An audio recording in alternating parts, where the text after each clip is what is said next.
Hello and welcome to Health City Talks. In this edition, we're going to focus on the power of philanthropic organizations to transform health. And with us, we've got a panel of experienced leaders in the field who are going to help us understand this important topic much better. My name is Mack. I'm the co-founder of Taproot Publishing. Every Wednesday morning, we publish the Health Innovation Roundup sponsored by Health City. It's a curated email newsletter that brings you all the latest on Edmonton's vibrant health innovation sector. My job here today is to help shepherd this conversation along, make sure we keep on time. And with that, I think we should dive right in. Our panelists are Dr. Jodi Abbott, who is President and CEO of the University Hospital Foundation, a role she took on in January of this year after serving for a decade as the President and CEO of Northwest. Welcome. Thank you. Mike Meldrum is the President and CEO of Calgary Health Trust, where you just celebrated your first anniversary, I believe, after making the leap over from another Edmonton educational institution. And Nate, welcome. Thank you. Mike House is President and CEO of the Stollery Children's Hospital Foundation, and he's been with us, with the organization since 2012. Welcome, Mike. Well, thanks. And Saifa Koonar is President and CEO of the Alberta Children's Hospital Foundation. And I believe you've served there for 23 years, is that right? Yeah, a little long. Great to have you with us. Thanks for having me. And then last but not least is Reg Joseph, who is the CEO of Edmonton Health City. And Reg brings more than 20 years experience spanning the biotech and high-tech sectors. So welcome, Reg. Good afternoon. Okay, let's dive in. We're going to talk about philanthropy, health innovation, and Saifa, I'm wondering if you can help us understand how that works. What is the role of philanthropy in health innovation? For the layperson who's kind of new to this topic, what should they know? I actually think, philanthropy and the role of philanthropy has evolved significantly over the last number of years, and I would say in the last decade for sure. And when I think about the role of philanthropy, I think our ability to be change agents is quite powerful. When I think of all of these panelists, I think they would all say that we are more than just fundraising organizations. We are truly about creating impact. And to be seen as a catalyst for impact, to create that culture of innovation so that you can, move and bridge from discovery to impact, I think philanthropy does that. And so, when people ask me, what do? I don't define myself as a fundraiser.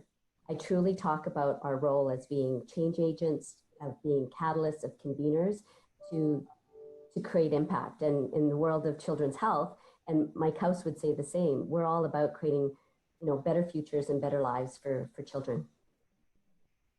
So Mike, change agent, what does that mean? How are these organizations change agents? What specifically do they bring to the health sector, to health innovation? Mike House, sorry. Oh, sorry, I wasn't sure if it was Mike Meldrum. Well, I think what it does is it bridges the dreams that donors want to see in terms of the change they'd like to see in the world, and then philanthropy allows for that change to happen. And in health, you're taught to be cautious. You're taught to be risk averse. You're taught to make sure everyone is safe. And so in an environment where that's the norm, it's not as easy to kind of break away from that norm to look at innovation or to look at taking a risk or to see a different perspective other than the diagnostic approach to things. And I think when donors want to see change in the world because of their own personal experiences or the excitement that they have to make health more accessible or driven in technology or whatever happens to be, philanthropy and foundations like ours can bridge that gap. Is healthcare unique in other ways? So I think that's a really good point about perhaps the risk averseness of the sector overall. People's lives are at stake. But are there other things that differentiate philanthropy and healthcare from, say, philanthropy in other sectors? I do think, like what Saifa said, that there's been a change that's been going on, and I think that it would be fair to say that for a long time, foundations were there to fund excellence, but they didn't necessarily have a lot of of input into whatever that excellence was. There was a lot of trust in institutions and bureaucracies to do the right things. I think now we're as change agents, we're having more input, and we're becoming that voice, especially as skepticism for big bureaucracies continues to grow with the public. So this middle ground between what the public is hoping to see and what bureaucracies are trying to do, I think foundations can be that honest broker between those two groups, and that is different than the way it used to be. Jody, I wonder if you could help us understand what Mike just said there about what donors want to see. What is changing from the donor perspective? How are their expectations different today for how organizations like yours can impact healthcare?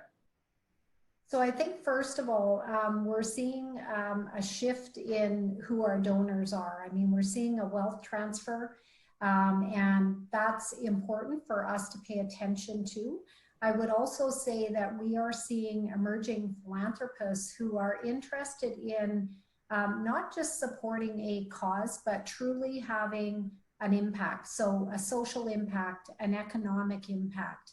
And so as we look at donors today, I think we're seeing more differentiation where donors are very interested in something specific. And I think it's very interesting because it ties to what we're also seeing happening in innovation in healthcare. So if you think about precision medicine, where things are very tied to an individual approach to something, I think we're also seeing that in our donors and in philanthropy. And so I think organizations are having to become more sophisticated in understanding the donor, putting the dollars into areas that will respond and create innovative options, and then reporting back on the outcomes. So I think we are seeing quite a shift in who our donors are and how we need to respond to them. Do you think there's more donors now or fewer donors? Is it increasingly difficult to find money, or is it easier? I think it's different. I really think it's different. I think it is, if you look at different shops of philanthropy, you may have your large donors. And I think that that pool is smaller, but that pool of donors has been very, very influential. And I think we are ever grateful for that pool of donors. But as we're seeing with volunteerism and younger generations, the question is, why do you get engaged? And I think there's a tie to social purpose. It's a tie to how can we truly, truly change our world and be part of that. So whether it's corporations that you link with, I mean, it's known that companies with strong social purpose have a better financial outcome. And I think we're seeing that with our volunteers and our younger donors, that they want to be part of something and truly be not just giving their money, but truly feel like in their lifeblood that they're part of it. Just one other thing on donors then, like in my field in journalism, there's a bit of a running joke that every other day some rich tech person, wants to buy a newspaper or wants to make a donation to the journalism that they've helped destroy. Are there those kinds of dynamics with donors in healthcare, or is it all people are pretty motivated by the right things, do you think? I would say most are very motivated by the right things. What they want to see is they want to see something where maybe they've had an impact in their family and they want to see something better, something new, something innovative, or they have a curiosity about something that they're like, what's happening in the field of Alzheimer's? How can I get involved in that to actually truly, truly move the needle? And I think one of the opportunities we have as health charities is I think Saifa's bang on, we are this catalyst where we fall often between health, even though we're in health, and academia. And sometimes we can catalyze something that one of the systems alone can't do. And so I think that the donors see that as a way to really spark something for the future. So I truly believe that often it is tied to heart, but I think there's more sophistication now to see how this impact can truly be influential. Yeah. Okay. So Mike Meldrum, I want to bring you in then, talking about impact investing is the term some people use, or perhaps venture philanthropy, or I've been, reading up about this online. You see philanthrocapitalism, all of these terms that try to describe what a few of you have touched on already, which is that the donor has a greater expectation for some sort of result, some sort of impact at the end of the day as a result of putting their money forward. How do you think that came about? Like, is that a really new thing, and what has changed to make that so prevalent in the sector?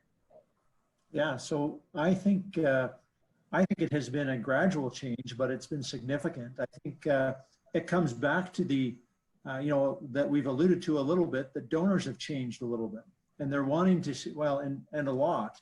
I think they have higher expectations around transparency around their donations, and higher expectations around the accountability of those investments or those donations and the impact they're going to have. And so that has drawn a much tighter line between the investment and the impacts and what are expected to be the outcomes of that investment. And so one of the points I did want to make is that has put a lot of pressure on the health charities to be more engaged and to be more thoughtful about how do we show those impacts and how do we partner with the right people to show that impact of that investment. And it makes it exciting, but it also makes the onus on us as a charity and on those that we partner with and those potential investors. We have to be very accountable to them. So we need to be able to show that we have been good stewards of that investment and that the impacts on the other end, and ultimately, I mean, the gold standard for those impacts are often patient outcomes and patient experience, right? And then we have to be able to tie that line and to some extent actually value for dollar of the healthcare dollar. I mean, increasingly that's an important outcome that's looked to. I talk to a lot of donors and impact investors that are wanting to see improvements in the efficiency of the system. They value the system, they like the accessibility of the system, but they know there's ways to make it more efficient and to have greater impact. And so I see our jobs in helping them to do that. And I love the words that have been used so far around a catalyst. I think also we're often an accelerant.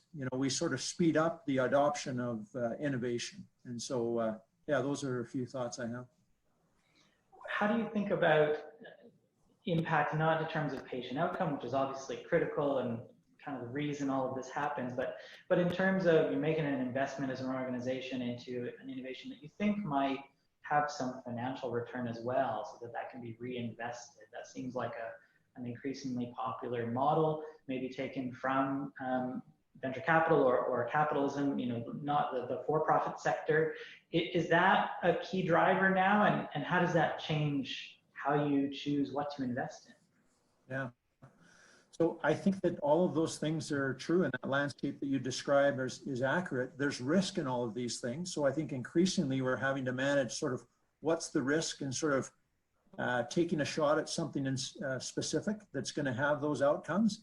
And, it's also important, I think, to realize that we're working with volunteer boards often, and we need to, and they're often really strong business leaders and community leaders. They've taken risks in their own lives, and so they actually have a real appetite for sort of measured risk and investment that will have certain returns. So I think, but that is something that you need to manage, your board's appetite for that, and what's the level of risk, and what's the the opposite side of that. What's the benefit that could come to the system and to patients from it? I'm going to jump in with a question. I'm sorry, Saifa, please go ahead. No, I just wanted to kind of pick up on Mike Meldrum's point around sort of the risk piece, sort of like looking at venture philanthropy, impact investing, however we want to sort of define it, but kind of like a portfolio of investments, even in our own daily lives. We all think about, sometimes there's certain investments that you make are higher risk, lower risk, higher return, but I mean, to really get change and transformative change, you have to look at all aspects of that. So that's sort of my analogy these days of looking at investments as a portfolio, frankly. So Mike Meldrum, you made a comment about, the increased level of sort of accountability and being able to demonstrate return, if you will, and impact. And my question to Mike House is, how does that impact the overhead of running an organization, and what challenges does that bring to organizations in the sector? Yeah, it's a really good question, and you know, I think it really depends upon the organization. We have 22 board members. That's quite a few different opinions, and they all have different preferences of risk. And so trying to find a balance between the entrepreneurs versus the bankers versus the accountants versus the professionals, it's very difficult. And so to Saifa's point, we take some higher risks in some areas, knowing full well that there may be an impact on overhead, making sure that we don't jeopardize the overall, but certainly we want to be innovative, and you can't be innovative if you don't take risks. So whether that's innovation in terms of an investment in something within the hospital environment or an investment in a new area, for us, it's not our tradition to invest in mental health, and it's not a very easy system to navigate, certainly in northern Alberta, but it's worth it. And so we know that we're going to make mistakes. We know that we're not going to necessarily get it right all the time, and we don't have all the answers, but we have trust in our partners, and we have trust in the fact that the intent for impact is there, and that allows us to spend money to take chances, whatever investment that is, in order to see the impact happen over time. Great. Reg, can I just add on to that? I think part of what I heard Mike say is, and Saifa, is there's a greater level of sophistication happening in health charities. I think our world has become more complicated, but with this level of sophistication, there's also a need to actually invest in the organization you're in to be able to garner more opportunities for philanthropy and fundraising. So we're starting to see a shift, I think, nationally, and it's a hard shift to make in terms of kind of the charitable mindset to a more business-oriented mindset. But it requires a higher level of sophistication. So I think of anyone who works in healthcare philanthropy, really bright people, anyone who's involved in our boards, they bring incredible skills to the table. So this isn't easy work either. It is complex work, but using the complex work in the right way, you get to the best outcome, raising more funds that can be put into innovation and healthcare transformation, for example. I wanted to pick up on that point, Jody, with respect to healthcare transformation. Mike Meldrum and others have talked about system change within the health system. And so I can understand how your organizations can be a catalyst in that field, but there's also needs to be some receptivity from the health system itself. And so how do the expectations change from the health system now? And how does their relationship change with the philanthropic industry? So I'll start, and then others maybe jump in. One of the things I think that we've seen is certainly we're starting to see, I would say, small t transformation in the health system. I think one of the biggest areas we're seeing, and I would say that COVID is kind of propelling this, is movement to the community, where our foundation, for example, has been very, very tied to our site. Which is our mandate. That's what we've done. I think with COVID, what's happened is we've all been exposed to opportunities outside of maybe our traditional comfort level or where we have been. And I see what's happening is more receptivity to transformation. But I think we also have to understand that we have complex systems. We have systems that have been in place forever. And those systems can be hard to move through. And I think what we offer as health charities is we offer the opportunity to move through those systems, to be able to navigate and to create opportunities. And I know at the University Hospital Foundation, our strategic partnerships are a good example of that, where it's a partnership with government, it's a partnership with an industry player, and a partnership with us that allows us to actually bring something into the system that can be transformative, but in arm partnership with both Alberta Health Services and the Government of Alberta. So it's a really cool and safe way to be able to introduce transformative initiatives. I could add to that too, when you talk about systems, so there's Alberta Health Services, but there's also the academic institutions. And so whether it's University of Alberta or University of Calgary, I think also the opportunity and perhaps the value proposition of us as foundations being in this mix is that you can bridge the bench to the bedside. And so even as we make investments in child health initiatives, we will always ask the question, how is the bench, the research happening at the bench, translating into better outcomes for kids? And so that sort of continuum, and to be able to bridge that, I think is a really important role that all of our foundations are able to play. If I I think can, it's really interesting that, sorry, go ahead, Mike. And yeah, I was just going to jump in. These are all just great points that Jody and Saifa have made about specifically working with Alberta Health Services and the different partners that we're working with in that transformation. One of the things I think is important to recognize, and it goes back to a little bit of what Mike House said, I mean, we know the health system and some of the inherent challenges of innovation, and the simple size of AHS being as big as it is, it's very difficult to be nimble. But I think AHS recognizes that, and there's some structures that they've created, like strategic clinical networks, that are meant to try and sort of facilitate some of that connectivity between the academic side and the health side. And that sort of speaks to a bit of the role that we play as health charities, is as sort of a facilitator in that conversation. Often we can actually identify, projects or initiatives that come out of strategic clinical networks that we can help to fund and to pilot and to prove the concepts so that they can safely be adopted. And one of the things that, this is really an exercise in change management. And one of the things that is really neat to see is when AHS, Alberta Health Services, is recognizing the role that each of us play in that partnership, and that it can't be just one person running out and changing the whole system on their own, but we all have a role to play.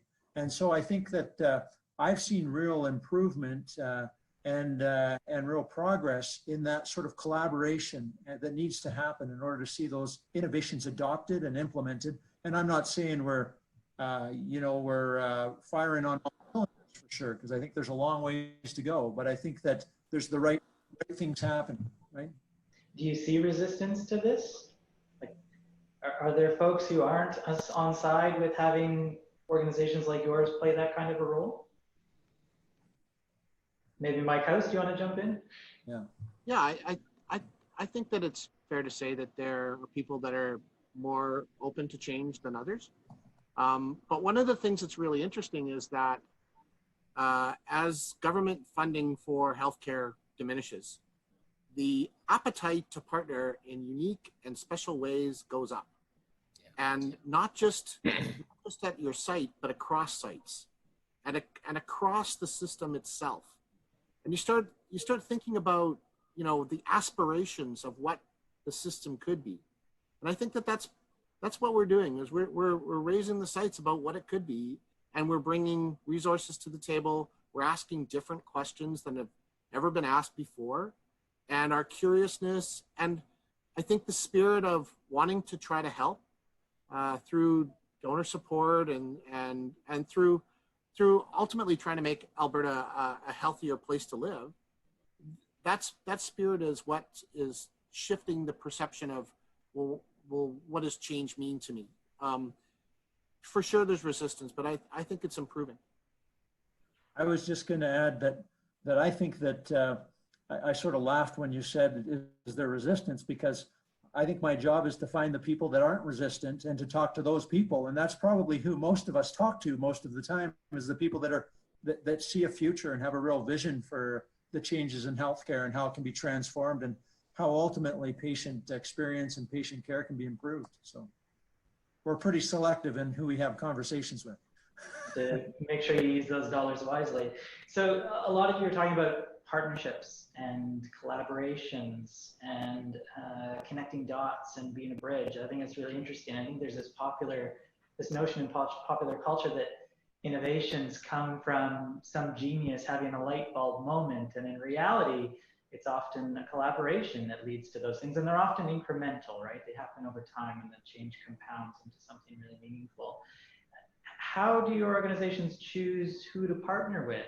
What kind of partnerships to pursue, to explore? How do you decide how to take that type of approach? Maybe Saifa, do you want to start with that? Yeah, that's a great question. I guess I would say collaboration matters, full stop. And I think, to go back to the earlier question about, what are donors' expectations and how have they changed and evolved, I would say that would be very important to all of our donors, that they expect us to be collaborating. Now, again, not collaborating for the sake of collaborating. It has to be genuine, authentic, and with a purpose. And so to answer your question, how do we determine who we partner with? Often it depends on the project. It depends on where we want to go. We know where we want to go. And so then we have to determine who is in that ecosystem or in that space that's going to allow us collectively to get there. And so if I was to just use a recent example with our Child and Youth Mental Health Center, for example, that had collaboration all over it. We were certainly the catalyst to initiate the effort, and we're building the center, and its construction is underway right now. But it truly was a collaboration with the University of Calgary, certainly AHS, the government, because they need to be part of it. It's a system service, but also other agencies that are in serving mental health needs of children and families. And that is super important, that certainly we're adding our voice, we're adding our resources, our input to make this happen. But, when I think about so many incredible agencies that have been serving our community in their mental health needs, we need to be standing in solidarity. So you work with those agencies to say, we all have a part to play. And so that's how, we determine who we collaborate with. For individuals, individual innovators who care passionately about something, they have an idea, they want to move something forward. I've often heard that they see, the bureaucratic nature of big health and the government being a challenge to moving that forward. Are your organizations a place that those people should turn to, and what does the relationship look like there? Maybe Jody, do you want to start with that? Yeah, most certainly. I think that innovators who have their idea, they're trying to figure out how to move it forward. I think absolutely come to our foundation, come to probably all of the foundations. What we would do is we would always try to figure out what is the academic link, because we work directly with the University of Alberta, and what is the AHS link, because we know from experience that making sure that we tie all of that together, if we tie it together well, we're going to have better movement through the system, and that's something that we can help with. And I think as well, when organizations come directly to us, I think all of us surprisingly know a whole lot about what's happening on both sides of that, on the academic side and on the health side.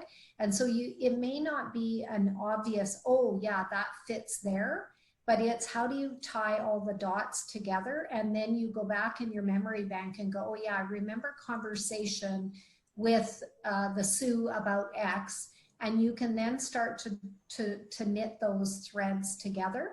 And for us, it's almost 100% of the time, it's how does it tie to AHS priorities, site priorities, and university priorities, and then what's the linkage to actually be able to propel that? Because we exist with a core mandate, so we'll always try to weave that together.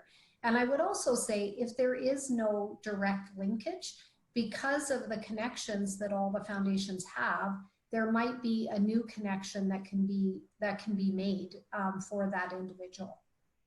Reg, I wonder if you want to jump in on that, as Health City is a facilitator often of these kinds of relationships. What are you seeing?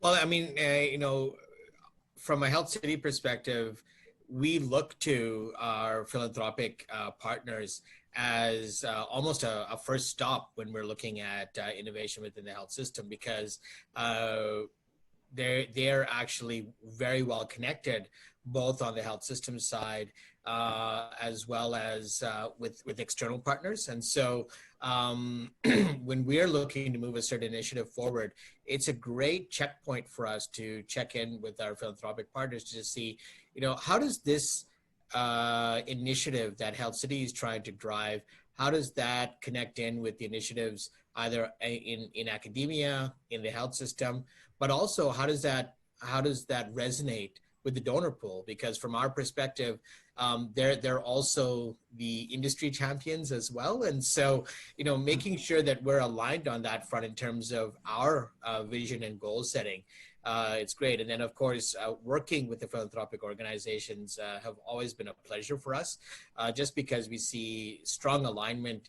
And, Jodi's point about the sort of the sophistication of the organizations nowadays makes it very easy for organizations like us to work with those organizations as well as with the health system. Right. Okay. Thanks for that. Mike House, I want to shift gears a little bit and ask you about COVID-19 a little bit. I think it's fair to say the organizations represented here are all fairly well established, big organizations. There's a lot of charities that are probably going to be seeing some impacts.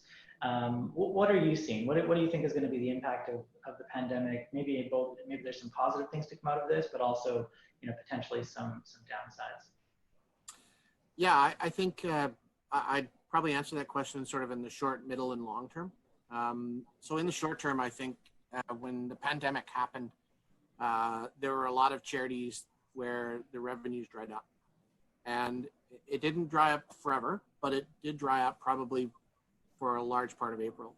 Now, there were some charities that actually benefited from this too. So urgent charities with regards to food banks, with regards to homelessness, organizations that were raising money for frontline workers certainly did resonate with donors.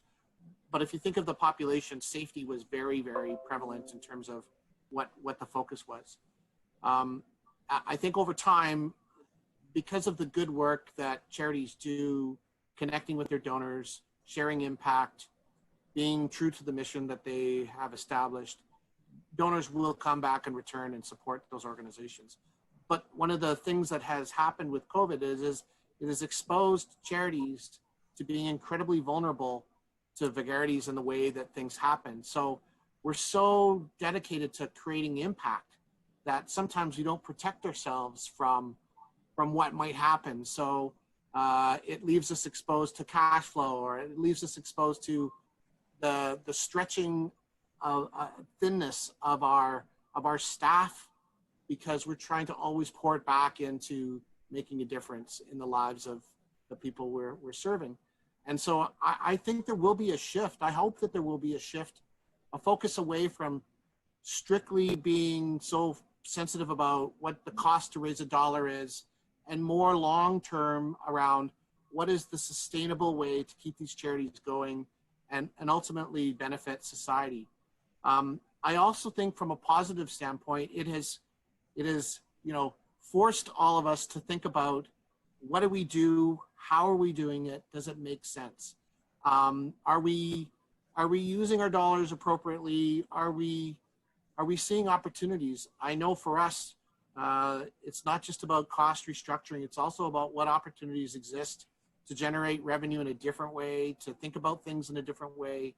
The markets that we haven't really maybe had some time to think about, but think that we can resonate with. So I think there's lots of positive things as well. And I would say that, fundraisers generally, foundations are optimistic people. They look for the best, not the worst. And so that's probably as negative as you're going to get, is that it's tough, but you know what? We're going to keep going, and it's going to be okay. I'm coming to the optimistic question. Hang on. I do think it's fascinating that at the same time as your organizations are looking to adopt maybe some of the practices that businesses have, to think a little bit more like businesses do in terms of preparing for the long term and all of that sort of thing. You also see businesses thinking more like nonprofits, right? Social enterprises, B Corps. We're seeing, you know, almost a bit of a merger in terms of approaches with the two sectors that used to be very, very different. Mike Meldrum, how are you preparing or changing, transforming as a result of what's happened here in the pandemic? Yeah, I think, well, I mean, initially we had, you know, immediately a lot of requests that came in and a lot of urgency around our requests around COVID. But I would agree with Mike House's comments that, you know, we need to be an organization that's planning for the long term. So we need to make sure that we're, you know, that we're sustainable in how we're doing things. And I think you brought up a good point about corporations becoming more like nonprofits in some ways. And I think, again, we need to have those partnerships with individual donors, but also with our corporate donors and our corporate community. They're wanting to have an impact. And there's a lot of interesting businesses like Benevity and other companies that are in there working with corporations to sort of harness that employee interest in having impact. And I think increasingly we are part of that solution. We're part of enabling those employees and those companies to be able to fulfill their social sort of commitments. And if we partner appropriately, we can actually help those employees to be more engaged employees and to really have a powerful impact in making the changes they'd like to see in the community. And again, that's back to sort of the social innovation and the social impact that we have in the community. But yeah, it just underscores, you know, we're really think a lot about partnerships and how we connect with our various stakeholder groups and enable them to have the impact they desire. If I could just add to that, you know, what word is coming to my mind is civil society. And, you know, picking up on both comments from Mike and Mike is that if you think about what does our world look like post-COVID, I don't know if you ever post-COVID or living with COVID, and you think about the role of civil society, they are, whether it's charities, not-for-profit organizations, faith groups, different serving agencies that are serving our community, they're at the sort of cornerstone of ensuring that we have the best society possible. So when I think about certainly we're all trying to think about how do we reinvent ourselves and our businesses, but this is such a unique time now to think about as we focus on the future, the role of civil society. How do we partner differently with government? How do we partner with corporations?